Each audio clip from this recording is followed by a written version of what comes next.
Welcome back to the Deep Dive. Today, we are plunging into a truly extraordinary stack of sources. Absolutely. We're not looking at GDP projections or, the usual voting patterns.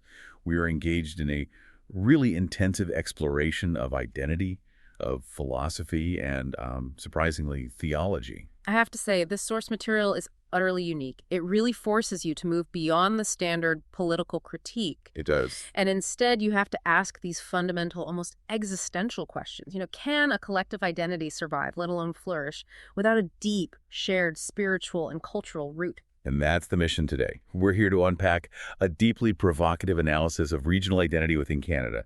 Specifically, it's this stark contrast between the ancient rooted culture of Quebec and what the author alleges is a spiritual void in Alberta. And the central argument we really have to wrestle with here is that the very thing Alberta champions as its core values, that radical, boundaryless individualism, is, according to the source, fundamentally antithetical to Canada's genuine founding principles. More than that, even.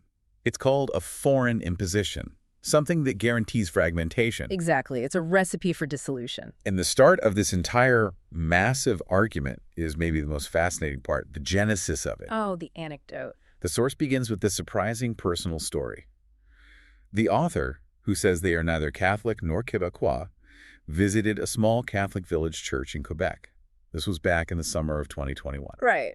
And despite the Roman Rite being foreign to them and, barely understanding the French language, they experienced something profound, something clicked. A tangible atmosphere of authenticity. That's the phrase they use. And that moment of clarity is everything. Okay. It's the linchpin. The author perceives a spiritual depth in the sincerity of the parishioners that they had just never encountered anywhere else. And to frame this, to give it intellectual weight, they turn to Martin Heidegger. They cite the concept of Dasein. Okay, let's pause right there because Dasein is the key that unlocks this entire source. How does the author define Dasein in this context? And how does that prove, to them at least, the existence of a national spirit? Well, Dasein, it literally translates to being there or being in the world. But Heidegger used it to describe a very specific, self-aware human experience. It's the awareness of our own existence as being inherently tied to a specific time and a specific place and a specific history. So it's not just existing, it's existing somewhere, sometime. Precisely. And the author argues that in that small church, they observed the parishioners fully embodying their Dasein. They were living out their existent tradition, their culture, which had persisted for centuries, completely untouched by modern political or economic distractions. So it wasn't just observing piety then.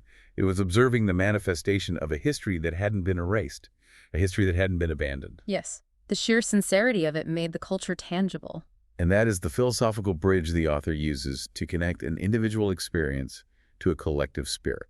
That's the move. That recognition of being in time becomes the foundational evidence for the existence of an ethnos, a national spirit.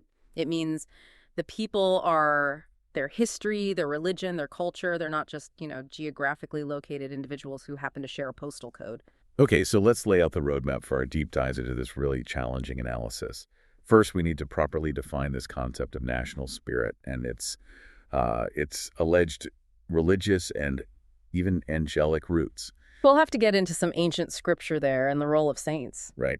Second, we will contrast this deeply rooted transcendent identity of Quebec with the fragmentation and philosophical void the author claims exists in Alberta. The contrast is everything. And finally, we look at the ultimate political implications. Why this void makes any talk of Albertan independence inherently self-destructive, and, in the source's view, really just an advocacy for annexation. It's an investigation into what makes a nation whole, the necessity of spiritual and cultural boundaries versus what causes it to fragment when those boundaries dissolve. All right, let's begin with Section 1. We have to define this crucial yet kind of abstract concept of national spirit. And I think we need to go slowly here because this source is demanding a wholesale shift in how we think about collective identity. Absolutely. The author defines the national spirit not as a political force. It's not the government, it's not the economy, or whatever the current legislative agenda is. So it's not about policy? Not at all. It's an ethnic, religious, cultural animating force. And it exists subconsciously within the people. It persists regardless of modern impositions, even if the majority of citizens are completely unaware of it. So it's like a cultural bedrock. It's invisible most of the time, but it's foundational. Right. So when does this subconscious force become visible? How do you see it? Only in what the author calls moments of transcendence. These are the moments when an individual acts out of a collective identity, and the individual and the nation effectively become one. And the examples cited are, The most obvious ones are powerful political acts undertaken selflessly for the good of the nation, or, as the author saw in Quebec, moments of worship. The sincerity observed in that small village church wasn't just individual piety, it was the entire collective culture manifesting itself through that single act of worship. this moves us into the idea of the individual as a symbol then, a microcosm. If the collective spirit is real, then the individual person must, in these transcended acts, represent the greater whole or the greater reality of the nation. Exactly. When the individual fully embraces their historical identity, their dasein, they are acting as a perfect representation of the nation's spirit. But to understand why these nations have distinct spirits, the source immediately dives into the theological context, the idea of the divine institution of nations. And this is where the source leans heavily on ancient texts, specifically referencing Deuteronomy 32.8. Can you detail this scriptural argument for us? Right, so they reference the Brenton Septuagint translation of Deuteronomy 32.8, the Septuagint being the Greek translation of the Hebrew Bible, An older translation. a very old translation, and it states, "When the Most High divided the nations, he set the bounds of the nations according to the number of the angels of God." This is a profoundly important distinction. Why? How's it different? Because most modern translations, which rely on the Masoretic text, use sons of Israel or sons of Adam. The Brenton Septuagint suggests something far deeper. It suggests that God established geopolitical boundaries not just by geography, but according to the number of celestial beings. So, the implication there is that every distinct nation, every ethnos, has a designated spiritual head, an angel or some spiritual being tasked by God with advocating for and guiding that particular nation before the Most Holy Trinity. That is the core implication. So nations are not accidents of history. They're divinely ordained entities with celestial advocates. That's the framework. It assigns a kind of spiritual sovereignty to nations. However, the source introduces a vital and frankly a terrifying caveat by referencing passages from the book of Daniel. Daniel 10.13 and 10.20. Yes, which deal with spiritual warfare. They reference the prince of the kingdom of Persia and the prince of Greece. Okay, hold on. Applying the concept of spiritual warfare princes, of, well, fallen angels, ruling specific nations to contemporary political boundaries feels like a massive metaphysical leap for a modern discussion. How does the author bridge that gap for a modern reader? Well, the author treats this history as factual, not as an allegory.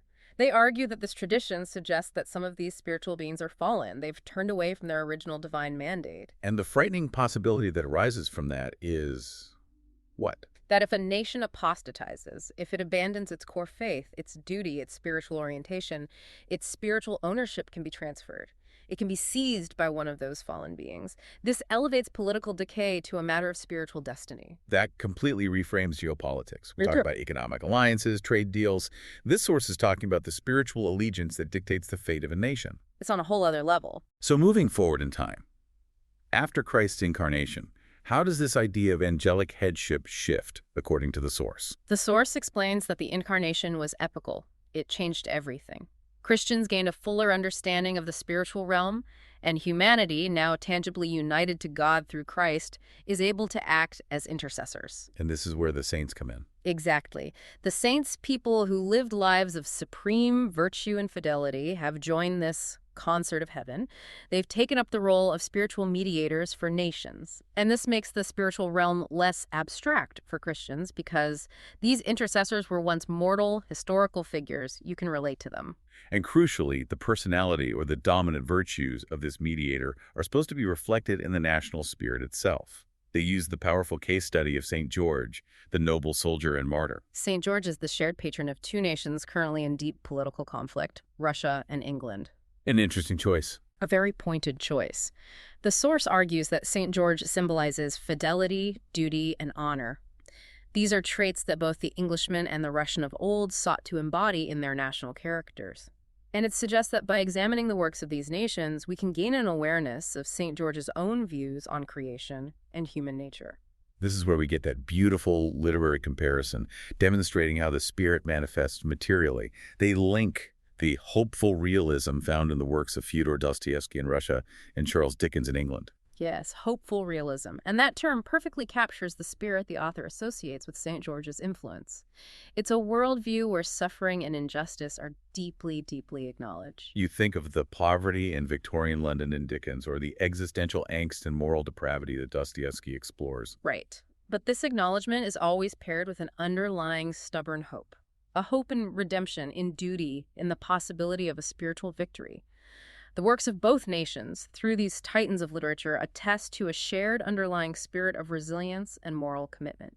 That is a phenomenal connection, tying a shared spiritual advocate to a shared artistic temperament. And the practical relevance of this, according to the source, is immediate and vital, especially considering the current adversarial relationship between those two nations. Exactly. The source suggests that given the animosity between the English and Russian nations, it's appropriate and necessary to pray to St. George, their shared spiritual intercessor, for their reconciliation and peace. So if you accept this spiritual system, the shared patron is the enduring, unifying constant that transcends temporary political hostilities. That's the idea. So if St. George links Russia and England through fidelity and duty, who is the spiritual patron of the Quebecois people? The source details the consecration of Canada to St. Joseph. This was done by the original French settlers who later became the Quebecois, and the source argues this choice of patronage was incredibly fitting for New France. Why St. Joseph? Well, think of the historical context. You're settling a harsh new continent. There are periods of want, constant upheaval, and then the massive, epical change brought by conquest and adaptation. And St. Joseph is famously known for his role as the ultimate provider and laborer during times of extreme uncertainty. He is the model of honorable labor, provision, and quiet humility. He's always acting with fidelity to his duty to his wife, his family, and ultimately to God. The source posits that St. Joseph's honor and humility are traits historically reflected in the Quebecois character. Particularly in their relationship with the Crown and the English. Yes, their measured, enduring, and sometimes very complex relationship with the English-speaking majority. This spiritual link, this patronage, creates a concrete, foundational identity. So the Quebecois found their identity through submission to a spiritual patron and the acceptance of duty. But the source suggests the spiritual realm isn't exclusive to institutional loyalty, which brings us to an equally fascinating caveat the author makes about the universality of the spiritual experience. That's right, because the source believes humans are inherently spiritual beings. The dason they inhabit is not merely material. The spiritual realm must be open to all. And this is where the author brings in their own experience, right? Praying to the Tsar martyr Nicholas II, a figure outside their own tradition at the time. And they note that their prayers were not in vain and eventually led them to orthodoxy. Yes, and the observation is that authentic miracles can occur outside of strict institutional boundaries, orthodoxy, Catholicism, or even Christianity. The source states that genuine spiritual efficacy can even be observed in occult or magical practices. As long as the prayer is sincere. Provided the prayer or the spiritual intent is sincere. Sincerity of petition seems to matter more than the petitioner's formal affiliation. It's the ultimate validation of an objective spiritual mechanism. If the mechanism is objective, it responds to true human intent. This deeply rooted, transcendent, and spiritually mediated collective identity, that is the Quebec model. It's founded on fidelity and centuries of shared life. Now, with that high standard established, we have to turn to the critique of Alberta. And this is the pivotal moment of the source material. We're transitioning from a culture defined by spiritual density to a region the author believes is defined by, well, a vacuum. The source first sets the stage by arguing that Anglo-Canadians as a whole do not share a single national spirit. Why that distinction? Why separate them out? The argument is that the necessary ethnogenesis, that organic process of becoming a distinct people, a new ethnos, was deliberately interrupted. It was aborted, is the word they use, by Canadian political powers. Aborted for what reason? Largely to facilitate Canada's integration with the burgeoning economic, cultural, and political systems of the United States. They see it as a political decision to sacrifice cultural depth for continental utility. So that sets the stage for the stark contrast with Alberta, the region we all popularly perceive as Canada's conservative heartland. The author contests this label fiercely. They do. They argue that while Alberta is conservative in a narrow, fiscal, small government sense, What Albertans champion as their particular values and unique identity is not native. It's not authentically conservative. It's a foreign import and imposition. They say there is a culture of a type in Alberta, but it's purely instrumental. It's not transcendent. Right, and that foreign culture is identified specifically as an American form of individualism. Why is this considered so destructive within the source's philosophical framework? Because the critique isn't political, it's existential. This radical individualism, the source argues, strips away identity, community, and meaning. The individual is left alone to define for himself what he is and should be. In a society where the self is the ultimate authority, all external bonds, history, tradition, faith, they just become optional constraints. They're easily discarded. So if we apply that Quebec standard of transcendence we just talked about, Yeah. the immediate conclusion is that a culture built on this kind of radical individualism has nothing transcendent to offer. Nothing at all. The individual is ultimately meaningless because they exist outside the three pillars the source requires: ethnic identity, religion, and history. Culture. And this leads to the claim that Alberta's current identity is deemed to have no innate value. Now, this is a harsh accusation, I know, but it stems logically from the definition of ethnos, a people bound by shared descent, religion, and culture. The current Albertan identity, they argue, is inherently contradictory, How so? because it's open for every foreigner to be a part of, but is not distinct or unique to the original settlers. If your identity is merely ideological, you just have to believe in low taxes and oil, it lacks the historical and spiritual density required to be a true national spirit. It becomes a set of economic principles, not a soul. That's a perfect way to put it. I have to ask, though, if this American individualism is so pervasive, doesn't that make it the de facto Albertan culture, regardless of its origin? What does it matter if the collective has chosen this path? That's the critical point the source attempts to neutralize. They counter that a chosen ideology based on self-interest can never be a nation, because it betrays the foundational principles of the state it arose from. This is where they contrast the individualistic vacuum with the genuine founding principles of the entire Canadian state. Canada was not constituted upon individualism and freedom, according to the source, but upon two very different concepts: duty and loyalty. This is the essential ideological clash. The source insists that personal freedom in the genuine Canadian society is only valued to the degree that it serves and corresponds to duty and loyalty to the collective. And they offer two profound principles that define this Canadian sense of freedom, which sharply contrasts with the Albertan or American liberal ideal. The first principle is crucial. Society does not exist to benefit the individual at the expense of the whole. This directly inverts the modern assumption of the social contract, where the primary purpose of the state is to protect and maximize individual rights and autonomy. Yes, and the second principle provides the functional definition of freedom. It says, one's freedom and abilities exist to fulfill a function serving the interests and needs of himself, family, community, nation, and God. So freedom is a means to service, not an end in itself. Exactly. That is such a profound inversion of modern liberal thought. Let's just sit with that idea for a second. Freedom is a tool for service, not an end in itself.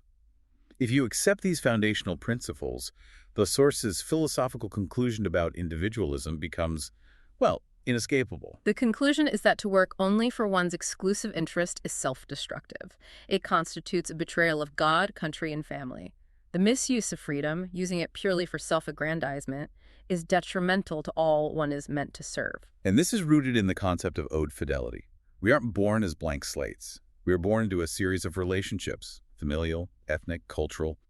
Because we benefit from the existence of these institutions and relationships from the moment of conception, we owe fidelity to them. And to deny this innate debt in favor of radical individualism is, in the author's view, denying our very nature as relational beings. It places the individual in direct opposition to God, to family, and to the objective reality of collective life. The source emphasizes that relationships bring boundaries, and boundaries require submission. And that submission is what defines a nation.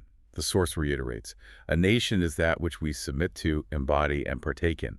A nation places boundaries and limits on freedom and self-expression. Therefore, An ideological individualist can never truly be part of a nation because their core philosophy demands the rejection of those boundaries. exactly. And here the source introduces a powerful historical contrast to cement the argument, the Alberta of old.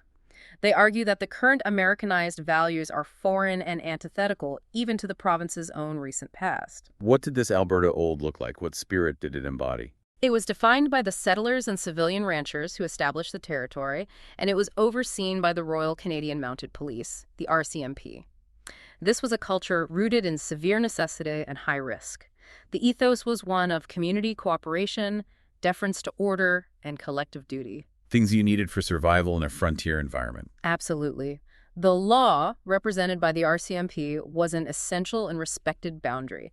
This was an ethos of submission and loyalty, not radical freedom. So the argument is that the vacuum created by American individualism replaced the original spirit of duty that characterized the original settlement and civilization of the region. Yes. The modern Albertan identity is an ideological colonial replacement of a genuinely rooted Canadian regional character. Okay, so if Section 2 established the spiritual and cultural vacuum, Section 3 deals with the practical political danger this void presents. And the source starts with a severe assertion that, you can't overstate it. No, it's about as blunt as it gets. There is no Albertan nation. There is no spirit which animates the peoples living in Alberta. Albertan is not an ethnos, and it has neither a culture or religion. That is absolutely stark. It strips away any pretense that Alberta has the inherent cultural weight, the descent to act as an independent entity on the world stage. So how does the author then address the political manifestation of this discontent, the Albertan independence movement? They're dismissive. The source argues that the independence movement would only be concerning if its founders and adherents actually represented a true nation. But since they don't. Because they don't, the movement is fundamentally flawed. It's destined to fail. And the reason for failure lies in the very ideology they champion. Individualism. How does the source explain this internal contradiction? They argue that because the region values radical individualism and freedom above all else, the people are too fragmented to successfully organize for or sustain independence. True independence requires enormous collective sacrifice. It requires a painful, tumultuous period of transition. And the inherent self-interest and focus on personal convenience that defines the individualist. It precludes the necessary shared sacrifice required for state formation. They simply won't unify under sustained pressure. So the ultimate synthesis is, individualists prioritize stability and personal profit over the collective difficulty of forging a new nation. But the author argues the movement isn't truly about independence at all. That's right. The source states that those advocating for Albertan independence are, in reality, advocating for Albertan annexation to the United States. This is the only logical trajectory for a people who have already adopted the American individualist ethos wholesale. What mistake do these advocates make when they imagine an independent Alberta joining the U.S.? What are they missing? They wrongly believe Alberta would remain distinct in America in the same way they perceive it to be distinct in Canada. They completely fail to recognize the historical reality of the U.S. Union. Which is, the original states that formed the USA had long, distinct histories, often extending back over a century. They had unique identities before the Union was formed. They had their own founding spirits. and Alberta, lacking that spiritual foundation, would just dissolve upon joining the U.S. Precisely. Alberta's rampant individualism, already deeply influenced by American culture, would find no structural or cultural resistance in the U.S. system. Any few remaining cultural remnants, perhaps echoes of that older RCMP duty-based ethos, would rapidly dissolve. And the irony, as the source points out, is crushing. It is. Those cultural remnants would have originated from the country, Canada, that they had just betrayed. The movement is seen as an ideological surrender disguised as political liberation. This entire political critique, however, it all hinges on one central, non-negotiable moral assertion: loyalty and fidelity. How does the source define this concept? The statement is uncompromising. Loyalty and fidelity are owed, not earned. This is a profoundly anti-individualistic concept because it posits a debt that exists regardless of the present economic arrangement or any perceived fairness. So, Alberta owes Canada for its very existence, regardless of current disputes over equalization, payments, or resource control. What specific historical debts does the source imply Alberta owes to Ottawa and London? The source grounds this debt in the foundational acts of statehood. Alberta owes its very geopolitical existence, its boundaries, its peaceful settlement, its legal framework, to decisions made in Ottawa and, historically, decisions made in London under the British North America Act. The RCMP didn't civilize the land under an independent Albertan banner. They did it as an arm of the Crown and the Canadian state. And that debt of fidelity, based on the source's logic, is eternal. It's non-negotiable. That's the argument. And the consequence of this betrayal of loyalty is equally stark. Independence wouldn't lead to flourishing, but to destruction. The destruction of Alberta and the annihilation of its potential for ever forming a true nation. The source calls this end fitting for such a betrayal. They suggest that an independent or annexed Alberta would come to mirror the modern United States, which the source sees as suffering from the long-standing consequences of its own ill-formed rebellion against the original principle of loyalty to the crown. This brings us to the final overarching historical perspective that connects all of English Canada and the critique to the concept of fidelity, the Loyalist legacy. This is the historical foundation the source argues modern Albertans have forgotten. English Canada was founded largely by the American Loyalists. These were the people who explicitly chose duty and allegiance to the crown over radical freedom and revolution. They fled the American Revolution. They fled it to retain the best aspects and qualities of pre-revolutionary Loyalist America. And what were those best aspects? They were the very principles we discussed in Section 2. Duty, hierarchy, order, and submission to the collective good. They were rejecting the nascent, radical individualism of the American revolutionary spirit. The source insists that English Canada, by upholding this foundation, represents a truer expression of Americanism than what exists south of the border today. That is a very challenging definition of Americanism.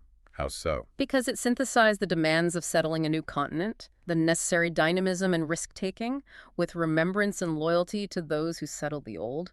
It's an Americanism rooted in duty, in inherited structure, and in fidelity, rather than revolutionary freedom and boundless self-interest. The difference between freedom as license and freedom as a capacity to fulfill a specific collective function. A perfect summary. And the final warning to modern Alberta, which has discarded this legacy, is existential. What is it? The source warns that those in Alberta who have forgotten this legacy of loyalty will have lost their own soul, and once the soul is gone, the body falls thereafter.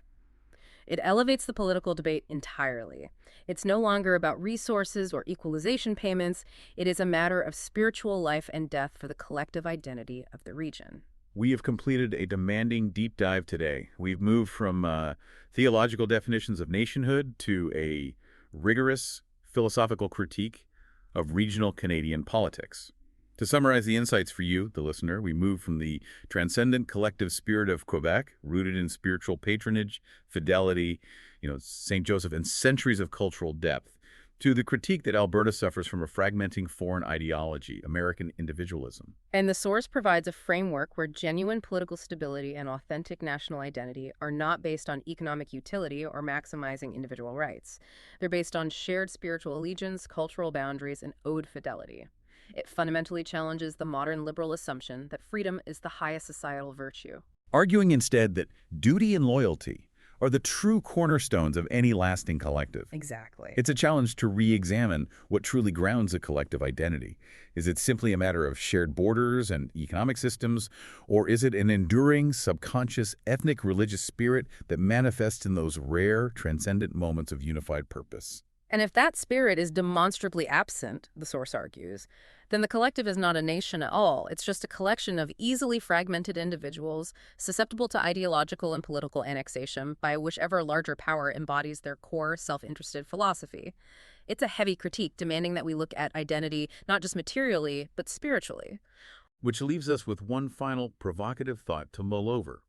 The author said early on that national identity is tied to spiritual headship, and that spiritual ownership can be transferred or seized if a nation apostatizes, if it betrays its founding loyalties. So if Alberta were to follow through on its individualistic trajectory toward independence and subsequent annexation, thus fully betraying its foundational debt to Ottawa and the Loyalist legacy, what current patron or animating spirit might the author suggest would take ownership of that new, fragmented, self-interested collective? That is a question of spiritual destiny, rooted in duty and betrayal, for you to explore on your own.